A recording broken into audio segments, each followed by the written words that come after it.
اسلام ہمیں ہمدردی کا سبق دیتا ہے۔ ہمدردی سے تعلق مضبوط ہوتا ہے، اللہ راضی ہوتے ہیں۔ ينفع الناس، امت کا بہترین انسان اس کو قرار دیا۔ بہترین نسخہ ہے ہمارے سامنے اگر ہم چاہتے ہیں ہمارے مسائل کا حل نکل آئے۔ قیامت کی بے چینی بڑی مشکل ہے۔ ہم آپ صلی اللہ علیہ وسلم نے فرمایا کوئی کسی یتیم کے سر پر اگر ہاتھ رکھے گا، اسلام ہمیں ہمدردی کا سبق دیتا ہے۔ اسلام کی تعلیمات میں جذبہ ہمدردی کو بڑا سراہا گیا۔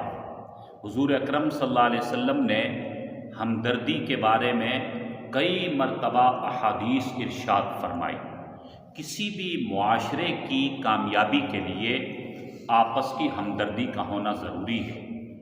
آج ہمارے معاشرے میں جو ہمیں بگاڑ نظر آتا ہے، اس میں ہمدردی کے فقدان کی وجہ سے، ہمدردی کم ہونے کی وجہ سے بھی ہمیں یہ بگاڑ نظر آتا ہے۔ جو معاشرے کی ہمیں کشمکش نظر آ رہی ہے، اس کی وجہ بھی ایک یہ ہے کہ ہمارے اندر ہمدردی نظر نہیں آ رہی۔ ہمیں چاہیے کہ ایک دوسرے کے لیے ہم ہمدرد بنیں، ایک دوسرے کے لیے خیرخواہ بنیں، ایک دوسرے کی فائدے کی سوچیں، دوسروں کے نفع کی سوچیں۔ جب ہم دوسروں سے ہمدردی کریں گے تو دوسرے ہمارے ساتھ ہمدردی کریں گے۔ ہمدردی سے محبت بڑھتی ہے، ہمدردی سے اخوت قائم ہوتی ہے، ہمدردی سے تعلق مضبوط ہوتا ہے، ہمدردی سے ایک دوسرے کے دکھ درد میں کام آنے کا شوق پیدا ہوتا ہے، ہمدردی سے بہت سے مسائل کا حل نکل آتا ہے، ہمدردی کرنے سے بہت سے جھگڑے ختم ہو جاتے ہیں، ہمدردی کرنے سے بہت سی پیچیدگیاں حل ہو جاتی ہیں، ہمدردی کرنے سے سکون حاصل ہوتا ہے، ہمدردی کرنے سے اللہ تعالیٰ عافیت چین نصیب فرماتے ہیں، ہمدردی کرنے سے اللہ راضی ہوتے ہیں۔ ایک موقع پر حضور اکرم صلی اللہ علیہ وسلم نے ارشاد فرمایا خیر الناس من ينفع الناس، فرمایا لوگوں میں بہترین انسان وہ ہے من ينفع الناس، جو لوگوں کے نفع کی سوچتا ہے، جو دوسرے لوگوں کی بھلائی کا سوچتا ہے، جو دوسرے لوگوں کی اچھائی کا، خیر کا، فائدے کا سوچ رہا ہے۔ خیر الناس، لوگوں میں یہ بہترین ہے۔ ہمارے نبی اکرم صلی اللہ علیہ وسلم نے بہترین انسان مال والے کو قرار نہیں دیا، بہترین انسان کسی منصب اور عہدے رکھنے والے کو قرار نہیں دیا۔ ہمارے نبی نے کسی بہترین انسان دنیا کے بڑے جاہ و جلال والے کو، دنیا کی بڑی شہرت رکھنے والے کو قرار نہیں دیا۔ کوئی منصب اور عہدہ رکھنے والا بہترین انسان اسے قرار نہیں دیا۔ جس کے پاس فیکٹریاں ہیں، گاڑیاں ہیں، بنگلے ہیں، کارخانے ہیں، اللہ کے نبی نے اس کو بہترین انسان قرار نہیں دیا۔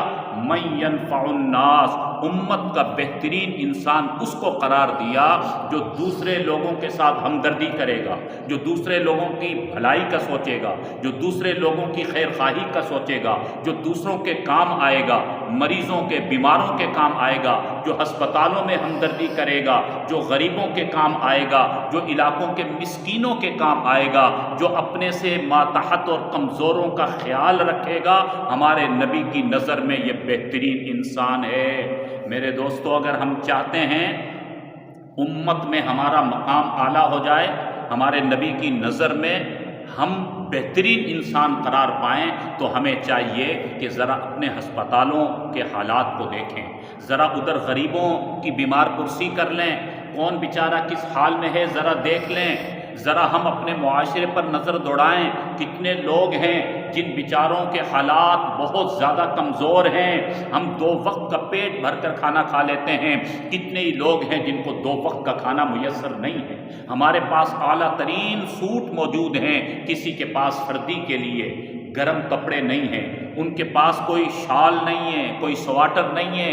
ہمدردی اسے کہا جاتا ہے کہ اپنے معاشرے کے ان غریبوں کا ہم خیال رکھیں۔ ایک موقع پر ہمارے نبی اکرم صلی اللہ علیہ وسلم نے ارشاد فرمایا کہ جو کسی غریب کے کام میں لگ جاتا ہے، کوئی کسی اور انسان کے کام میں لگ جاتا ہے، کوئی بیچارہ غریب ہے، مظلوم ہے، مسکین ہے، جو بیچارہ کوئی مستحق ہے، اس کے کام میں جو انسان لگے گا، اس کا کوئی کام کرنے کے لیے کوشش کرے گا، فرمایا جتنی دیر تک یہ مسلمان دوسرے مسلمان کے کام میں لگا رہے گا، اللہ رب العالمین اس کے کام میں لگے رہیں گے۔ اللہ اکبر، کتنی بڑی بات ہے۔ ہم چاہتے ہیں کہ اللہ ہمارے کام کر دیں تو ہمیں اللہ کی مخلوق کے کام کرنے ہوں گے، مظلوموں کے کام کرنے ہوں گے، غریبوں کے ساتھ ہمدردی کرنی ہوگی۔ اللہ جس کے کام میں لگ جائیں اس کے کام ہونے میں کوئی شک ہو سکتا ہے؟ میرے دوستو، آج ہم کہتے ہیں ہمارے کام نہیں ہوتے، ہم پریشان رہتے ہیں۔ بہترین نسخہ ہے ہمارے سامنے، اگر ہم چاہتے ہیں ہمارے مسائل کا حل نکل آئے، اگر ہم چاہتے ہیں ہمارے کام ہو جائیں، اللہ ہمارے کام کر دیں، تو ہم اللہ کے مخلوق کے کام میں لگ جائیں، اللہ کے مخلوق کی خدمت میں لگ جائیں، غریبوں کی، مظلوموں کی، بیماروں کی خدمت میں ہم لگ جائیں تو اللہ ہمارے کام میں لگ جائیں گے، یقیناً ہمارے کام ہوتے چلے جائیں گے۔ ایک موقع پر آپ صلی اللہ علیہ وسلم نے ارشاد فرمایا کہ جس نے کسی دوسرے مسلمان کی کوئی بے چینی دور کر دی، کوئی مسلمان پریشان تھا بیچارہ، بے چین تھا، اس نے کسی دوسرے مسلمان کی بے چینی کو دور کر دیا، آقا دو عالم صلی اللہ علیہ وسلم نے فرمایا کل قیامت کے دن اللہ اس کی بے چینی کو دور فرما دیں گے۔ اللہ اکبر! دنیا کی بے چینی تو عارضی ہے، قیامت کی بے چینی بڑی مشکل ہے۔ ہمارے نبی نے فرمایا تم دنیا میں کسی غریب کی، کسی پریشان حال کی بے چینی کو دور کر دو، اللہ قیامت کے اس سختی کے دن میں تمہاری بے چینی کو دور فرما دے گا۔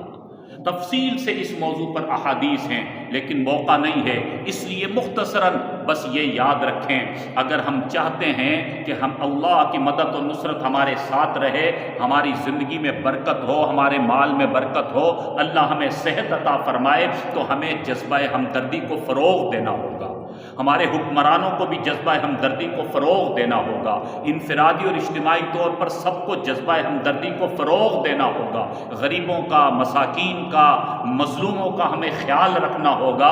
آپ صلی اللہ علیہ وسلم نے فرمایا کوئی کسی یتیم کے سر پر اگر ہاتھ رکھے گا تو اس کے ہاتھ کے نیچے جتنے بال آ جائیں گے اللہ رب العالمین اتنے بالوں کے بقدر اس کو نیکیاں عطا فرمائے گا، اتنے اس کے گناہ معاف فرما دے گا، اللہ اتنے اس کے درجات کو بلند فرما دے گا۔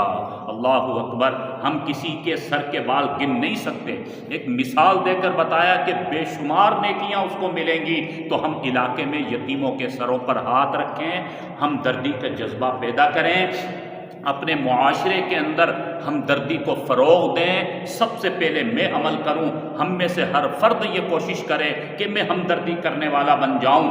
جب ہم میں سے ہر شخص ہمدرد بن جائے گا تو پورا معاشرہ ہی ہمدرد بن جائے گا، اور پھر ہمدردی کے نتیجے میں انشاءاللہ ہمارے معاشرے کی اصلاح ہو جائے گی، اللہ کی مدد و نصرت ہمارے شامل حال ہو جائے گی۔